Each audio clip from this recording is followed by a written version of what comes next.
meiosis. So this means we are going to look at two different traits at the same time. Two different traits. I'm going to switch to black just because I like that better. So let's take two traits at the same time. And we'll use Mendel's pea plants because it's easy to keep track of. The first trait is going to be color. In color, for pea plants, there are two alleles for color. And we've already used capital Y for the dominant yellow color of the peas themselves, and small y for the recessive color of green. That's trait number one. Then we're going to keep track of our second trait. I'll put it over here. And that's going to be the texture of the skin of the pea. And it's either going to be smooth. So S is a hard letter to use. Even though smooth is dominant, I'm going to use big W to mean smooth and little w to mean wrinkled, because then you can tell the difference between them. Remember, it doesn't matter which letter you pick as long as you have the dominant as a capital and the recessive as the small, and it's a good idea to choose letters where the small and big letters are easily distinguished so you don't get confused. So smooth and wrinkled pea plants. Now, here's what we have to think about in terms of what's going on. Remember, the Punnett squares we draw are just models of what's actually happening in meiosis. So what's happening is that we have a gene here. Here's a chromosome. And here's its homologue, right? The other chromosome that's sort of just like it. And in this particular person, there's a gene. I'll put the gene allele. And the alleles would be at a certain spot here, right? And so that's where the two alleles would come from. So let's take, if we had a, maybe it would be for color, maybe it's a capital Y and a small y. But it could be two capital Ys, it could be two small y's, right? It could be any one of those situations. And we said that what happens in meiosis is these line up and they get pulled apart, right? So then we also have another set of chromosomes. Over here, we have a different chromosome, because remember, in humans, there's 23 pairs, right? 46 chromosomes. So here is this one, and it's homologue. And on this one, there's a different spot for a gene right here, and this might be the gene for wrinkly or smooth skin on the pea. And so maybe maybe it's homozygous. Maybe could be two big W's or two little W's. That's what those little letters are standing for, right? And so when you think about metaphase, both of these pairs are going to line up and they're going to be pulled apart, each to one side, to make the sperm and the eggs, the gametes. And they can flip. There's all different combinations that are possible. So now we have to consider, if this was our cross, this could be one of the sperm cells, if this was the male, and it could go with this egg. But that same sperm cell could also go with this egg. That's the same combination. But what if it was this sperm cell with this egg? Or that sperm with this egg? You could get all the different combinations. And so what the Punnett square does is it allows us to sort of map out all the possible ways that these sperm and eggs could get together, right? Okay. So let's do an example. A homozygous, green, smooth,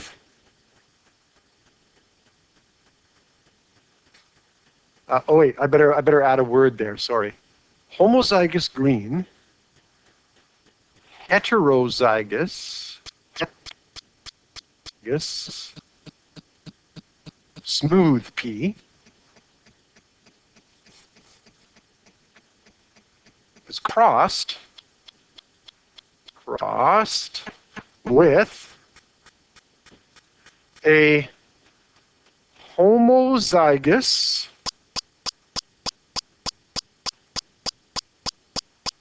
yellow Uh, let's go heterozygous smooth.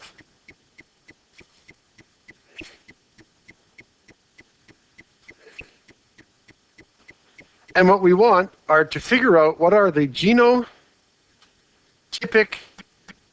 and phenotypic ratios of this cross. What are things going to look like, and what are the ratios that go with having different options?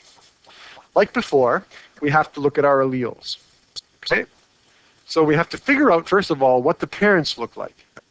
Now, in this question, we're being told enough information to know what the parents are. As you saw before, sometimes what they do is they give you vague information about the parents, more information about the offspring, and you kind of have to work backwards, right? So sometimes you're working backwards to get what you need to get. Okay, so let's go and look at the first P, homozygous green. Well, remember, green is the small recessive allele. And so it would have GG as its genotype for that. But now we're also going to add heterozygous smooth. That means two different alleles. So that means the capital W and the small w. So now we have a genotype that contains two sets of alleles instead of just one. And then the other parent, it says, is homozygous yellow. Homozygous means both the same. And if it's yellow, those must be, whoops, I made a mistake, didn't I? I used the wrong letter. It's not G's. We decided to use Y's. So this would be two small Y's for green. My mistake. And these would be two capital Y's, right? Because both of these, nope, sorry. Where am I? Yeah, two capital Y's. Get this straight. Homozygous yellow. Heterozygous smooth. So it has the same as the other one, heterozygous smooth. So those are the two genotypes that we have. And we're keeping track of two traits instead of one. All right. So now we have to think about the possible gametes. This is where it gets a little bit tricky, because the red chromosomes can combine in any way with the blue ones, depending on which one gets pulled where in meiosis. So the possible genotypes for this person, if we look at the red, there's only one letter they can give. It's a small y. But that small y could end up with the big capital W. That's one possible, let's call this the male, that's one possible sperm genotype. But the small y might also end up with the little w. So the other possible genotype would be this. This would be the other possible sperm you could get. Essentially, you have to take each red one and blend it with each blue one and see how many different combinations you can get.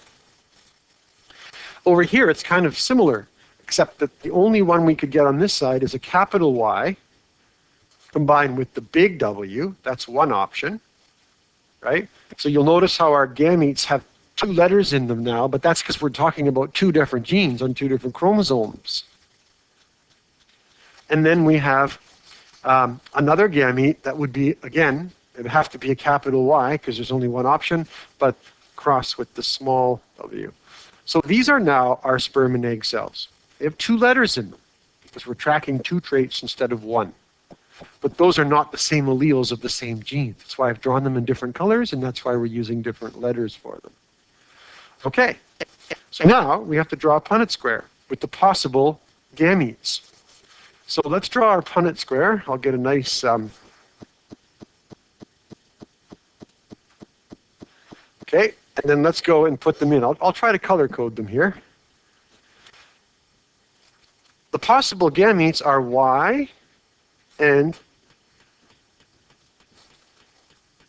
big W, or Y and little w.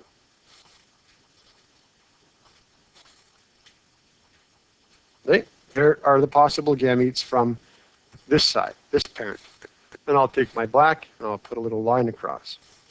The possible gametes from the other are a big Y, and the other one is a big Y, and then we have a capital W or a little w. Those are the possible gametes from the other parent. And we'll put a cross in here. So we're going to get a Punnett square that has 4 possible or different combinations because we have only got 4 possible gametes that we can produce. And so we put them together. So in the first case, we have a big Y and a little y, and then 2 capital W's. Down below, we have a big Y and a little y, but then we have the capital W and a small w. And then over here, we have a capital Y and a small y, crossed with a large W and a small w. And then the last one is a capital Y and a small y, crossed with 2 small w's. And so now we can look at what this means. These are the genotypes. So the first possible genotype, what we can do is we can make a little chart if we want. We can put, let's make a little chart. I just don't have enough room. I should have moved this over. I'll do it down here. All right? G for genotype and P for phenotype. So my first possible genotype is this one, which is Y heterozygous and then homozygous dominant, like that. What would that produce? Well, if you look at the Y's for the color, the dominant Y would produce a yellow P. So the phenotype is yellow because of the way the Y's turned out. And then the 2 capital W's are telling me it must be a smooth P because that was the dominant situation for the gene. Okay, then we look at the next genotype right here going across. We have small y, sorry, a big W and a small w. Now that genotype occurs twice. It also occurs here. Those are both the same. So we don't have to write it twice. That's just another possible combination. But I guess we should keep track of the possible. This one, the first one, was 1 out of the 4 possible options, right, for the percentages. This one is going to end up being 2 out of 4 because there's 2 out of 4 ways that this will show up. It still means, though, that we'll get a yellow P because it has at least 1 capital Y, dominant, right? And it will also be a smooth P because the capital W makes it smooth, dominant gene. So that means we would have to, if we're going to do the phenotypes, we have to put these 2 together because they're the same thing, aren't they? So these 2 are both the same phenotype. So that means actually 3 out of the 4 options are producing the same phenotype. Even though the genotype is slightly different, they still look the same, right? Because of the dominant genes. And then, of course, we have the last option here, which is going to be, let's put it in here, a capital Y and a small y and 2 small w's. That's going to produce a yellow P because of the capital dominant Y, but it has 2 recessive alleles for wrinkled. And so this will be a yellow wrinkled P. And that will happen 1 out of the 4 times. So the ratios for the genotypes are 1/4 this, 2/4 this, and 1/4 this. But for the phenotypes, it's 3/4 and 1/4 because these 2 right here look exactly the same. Phenotype ratios. So that means that when this plant has seeds and makes seeds in this cross, we can expect about 3/4 of them to be yellow and smooth. And we can expect about 1/4 of them to be yellow and wrinkled. Remember, these are probable, I guess I could say, probabilities. They're not actual numbers. It doesn't mean every time they have seeds, you're going to get 3 and 1 out of every 4. Well, it kind of does, but it has to be over a large number of seeds. Okay? The first 10 seeds you count could all be yellow and wrinkled. But if you count 500 seeds, then eventually you'll see that it will come out to a 3-to-1 ratio for these two phenotypes. Okay, we'll do one more example, just a little bit faster. We'll do sort of the one that's going to give us the most work. And that's going to be something that's heterozygous for both traits in both parents. So we'll use the same P. We'll say that we have parent 1, and that parent is this genotype. I won't color code it anymore because now you get the idea. And we're going to cross that with the other parent, which has the same genotype.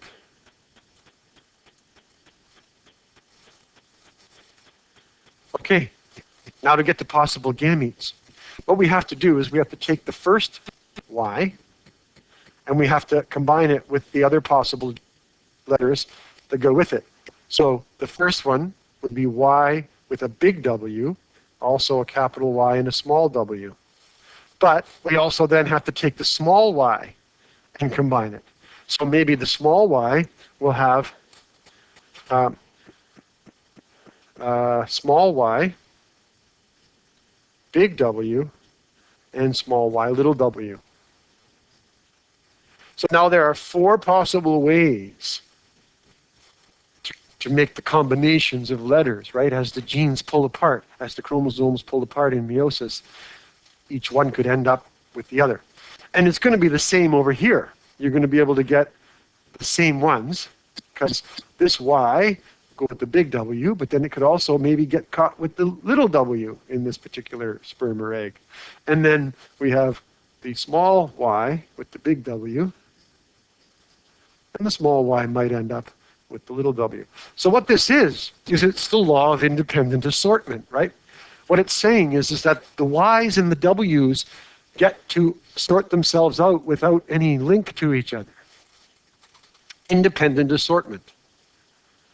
All right, so now we're going to have a pretty big Punnett square because we've got 4 possible gametes for each parent. So when we draw our Punnett square, I have to come down here, draw a nice big Punnett square because we're going to have lots of options. So let's make it like this. So I'll write down the side all of these possible genotypes. And I'll just do it in black. So big Y. Oh, let me get a smaller font or smaller line here. That's pretty much too thick now. So we have actually I'll pick the standard. We have a big Y with, the first one was what? A big Y and a big W, right? And then a big Y and a little w. And then a little y and a big W and a little y and a little w. So I have 4 possible gametes. Same thing on the top.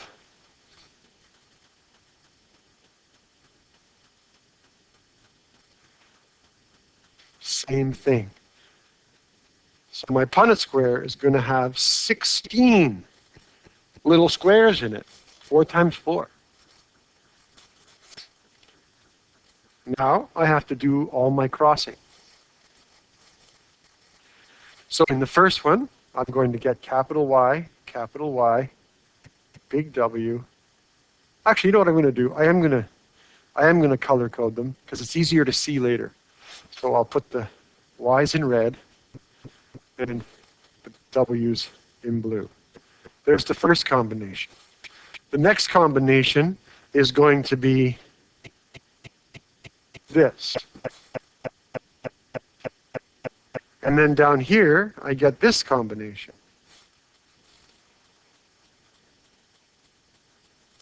And then down below, I get this combination. I get a big Y and a little y, right? And you might be wondering, is this the same as this? And the answer is yes. It doesn't matter which way you write them. I always put the capital first out of habit. So if there's a capital, I put it first because it just, for me, it just looks right. That one, I can easily confuse that with something else. And I find that writing the small one first is just kind of, doesn't make sense. So it doesn't matter, because you might think, well, maybe the little y should go first. It doesn't matter which one goes first.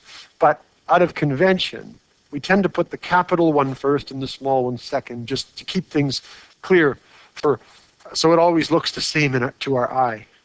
Because as you can see, we're going to have to track which of these are different, and there's 16 of them, so it can get a little tricky. Okay, let's do the next column. A big Y, a big Y, a big W, and a small w. A big Y, two small w's. A big Y and a small y, a big W and a small w. And then a big Y and a small y, and then two little w's. Okay, and we move over to the next one.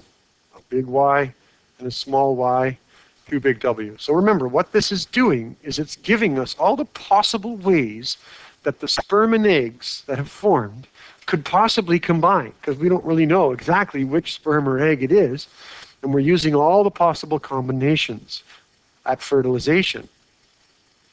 So the Punnett Square represents the fertilization stage. We did the gametes first, that's the meiosis part. Now we're doing what happens when they fertilize to put them back together, right? And so we get all these combinations, and some of them, as you've noticed, are repeating themselves. Okay, two little y's, that's the first time we saw that, and then a big W and a big W. If I make a mistake, you tell me, because it's easy to get going, because I'm talking at the same time as I'm writing, and makes for a more interesting video, but it means I'm more liable to make an omission or a mistake. I think that's good so far. Now, one last column to do. Big Y, big W, little w. Big Y, little y, two small w's. Homozygous recessive. And when you write this, if you're studying, say that to yourself. Say the word homozygous recessive, so you start to associate that and you understand. Like this next one, homozygous recessive for color. Heterozygous for wrinkled or smooth. Heterozygous. The next one is homozygous, because it's two the same Y's. And if you say that to yourself, in a sense, you're actually studying all that vocabulary while you're doing your Punnett Square. There we go. Now what we have to do is put it all together and look at all the possible genotypes. Now some of them are repeats, so we can eliminate a few. Okay? The first one, I'm going to use this yellow color to circle them. The first one is right here. I don't see any other place in all 16 squares where that happens, right? That's the only one. So that would be, if I'm doing my genotypes, so I'll put my genotype here, I'll put my phenotype here, right? Actually, you know what I'll do? I'll put genotype, and I'll put the ratio, R, for the genotype ratio. Actually, I'll go really mathematical here. I'll put G with a little r, genotype ratio. And then I'll put phenotype, which I'm going to have to write lots of words for, so I'll leave a big space there. And then I'll put phenotype ratio, like that. Actually, if I was really being mathematical, I should do that the other way around. Let's be math people. It's a ratio, and we would put the little g to describe it as the genotype ratio. There, we'll use those letters. Okay, so my first genotype, right, is big Y, big W, big W. That was the first one that I circled in yellow right there. And there's only one of those in the whole thing. So 1 out of 16. possible squares. What would it look like? Well, its phenotype would be yellow and smooth. Okay? Now, I'm not going to put the phenotype ratio in here because I might get more yellow and smooths, right? So what I could do is I could put, okay, you know what I'll do? I'll put the 1 out of 16 here. But this is sort of like not, we have to add these up after. So we're going to have to do something with that column before we're finished. Okay, let's look at the next genotype. The next genotype would be, if I go to yellow, let's go this way. 2 homozygous and then heterozygous. Now I'm looking there, but I also see it here. Same thing. So I'm going to put a big X so we can mark them. Those two are the same. I have to look around to see if there's any other spot where they're the same. And there isn't. There isn't any other place where I have 2 capital Ys and heterozygous for the W's. So there's 2 out of 16 now for that. So what I have here now is YY and big W, little w. 2 out of 16. Those phenotypes will also be yellow and smooth. So you see the problem. We have to add these up after. So there's 2 out of 16 for that. Okay? So far, we're just copying the genotype ratio under the phenotype ratio, but later, we're going to have to go back and add up all the ones that are the same. Okay, what's the next combination? Well, let's kind of keep going. Let's look at this one, which is heterozygous for, you know what, I'll use a different color. Heterozygous for the color, homozygous for, what would that be, the wrinkly, smooth. There's one here, so those two are the same, right? I don't see any more. I only see 2 of those options. Okay, so let's write that one down. And that is, what was that one? It was hetero and homo. Heterozygous and homozygous for the dominant, right? Our chart go down a little bit more here. And how many were there? There were 2, I think. There are 2 out of the 16. So we'll go 2 out of 16. But the phenotypes of this are still yellow and smooth. So the phenotype for all these combinations hasn't changed. 2 out of 16. Yellow and smooth.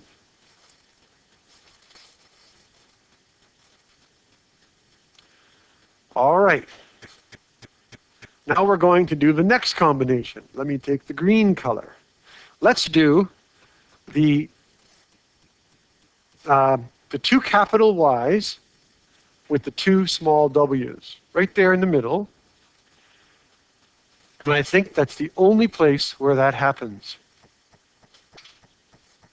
2 capital Y's and 2 small W's. Now there should be another place where that happens. Why am I missing it? Let's go back and check. I'm thinking that, no, maybe not. There's only 1 cross where that can happen. Okay, I guess we're all right. 2 capital Y's and 2 small W's.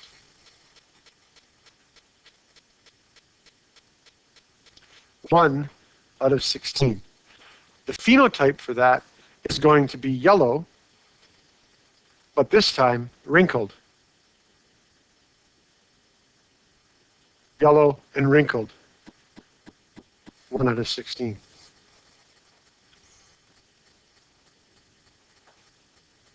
So far, so good. Now, let's pick I'll go back to my yellow color again. Let's do this one. Heterozygous for both traits. There's one there. There's one here. It kind of goes diagonally. One here and one there. Okay. Now, of course, some of you like to memorize patterns.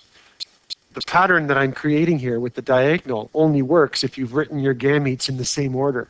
So you can't really memorize the pattern because you might write your gametes in different orders on the sides, and so you basically have to just hunt for them.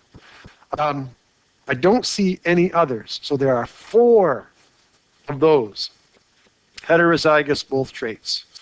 So we write y, little y, big W, little w, 4 out of 16. And that would mean these are going to be, guess what? Yellow and smooth again. So these are the same phenotypes as the first 3. So we'll have to come back and make sure we add up those later to get the proper phenotypic ratios. Okay, and we go down to the next set of things that are the same. I'll go back to my purple color here. Let's do heterozygous Y, homozygous W. One there and one down over here. Those are the only 2. Heterozygous Y. Oh, wait a minute. Yeah, heterozygous Y, homozygous recessive. Heterozygous for this, but now 2 small w's. Homozygous recessive. All right. Essentially, what we're doing here is bookkeeping, right? And there were 2 of them, right? So 2 out of 16. Sorry, green. 2 out of 16. The phenotype would be, again, yellow. So far, everything's been yellow, but now wrinkled again. So we'll have to make sure we add that up with the one before, where we had yellow and wrinkled. 2 out of 16. So far, so good. We're getting to the end. It looks like we have just 3 more combinations. Right here in the middle, there's this one, which occurs only once, as far as I can see. It's homozygous, recessive, homozygous dominant. So let's add that one in. Homozygous, recessive, homozygous, dominant. I've got to double check to make sure that's what I said, because when I'm yep. 1 out of 16. That phenotype will be the first one we've come across that's green, because it has no dominant yellow allele. But it will be smooth, green and smooth. And that will be right here, 1 out of 16. Okay, almost done. Go back to yellow because it's easier to see. And then we can see we have the homozygous recessive and the heterozygous condition. 2 small y's and then big W, little w. 2 small y's, big W, little w. And there were 2 of them, so 2 out of 16. And that phenotype is going to be green, but still smooth, because that one capital W is enough to mask. So 2 out of 16 for those. And then I think we have one more, right? Let me just add some lines here. I think we have one more. And it's the very last option right here. I'll do it in black. It is the homozygous recessive for everything. So we have 2 small y's and 2 small w's. 1 out of 16.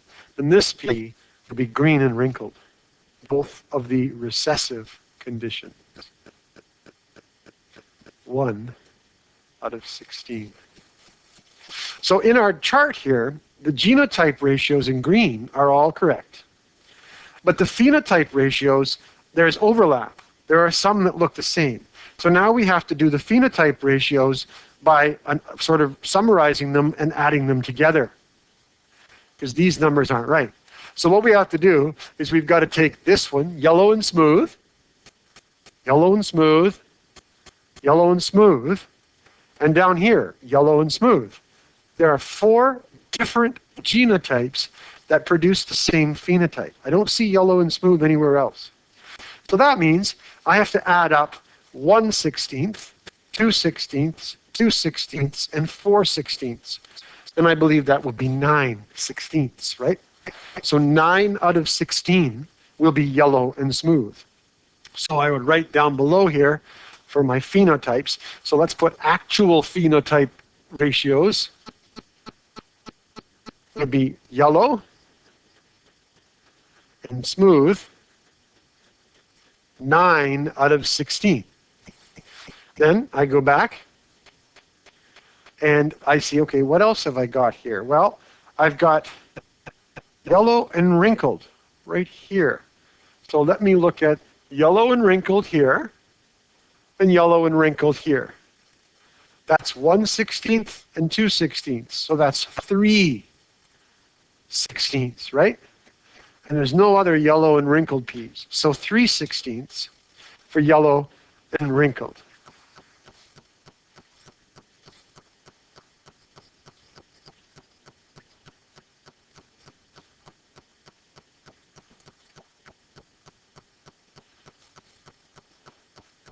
Then I go back up.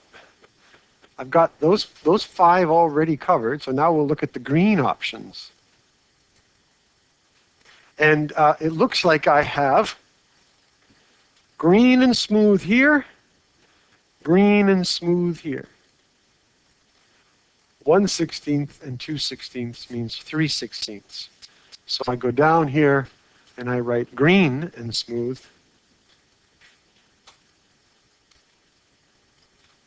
3/16. And then the only thing left for a phenotype is green and wrinkled, the very last one, and it's down to 1/16. 1/16.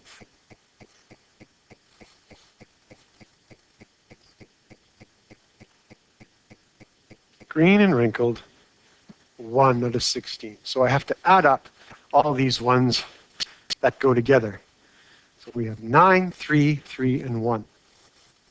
So that means that if we have 5,000 seeds produced from this cross, that for 9 out of 16, or that ratio, we can expect to be yellow and smooth. We can expect 3 out of 16 out of every 16 to be yellow and wrinkled, 3 out of 16 to be green and smooth, and 1 out of 16 to be green and wrinkled. Remember, these are the probabilities. It doesn't mean that you're going to have 16 seeds. The 16 doesn't indicate the number of seeds. It just indicates sort of the probability. It means for every 16 of those 5,000 seeds, we would expect these numbers. And the more seeds we make, the closer we would get to these actual numbers. And that's the dihybrid cross. Now, because the dihybrid cross is 2, there are lots of different options. Your Punnett squares, some of them will have 16 squares, some of them might only need 12 or 8 or whatever. But there's so many different options, it's a little bit more tedious to keep track of. But that's the process. It works the same way. It's just everything is now working with 2 alleles instead of 1. Okay? So we'll stop it there.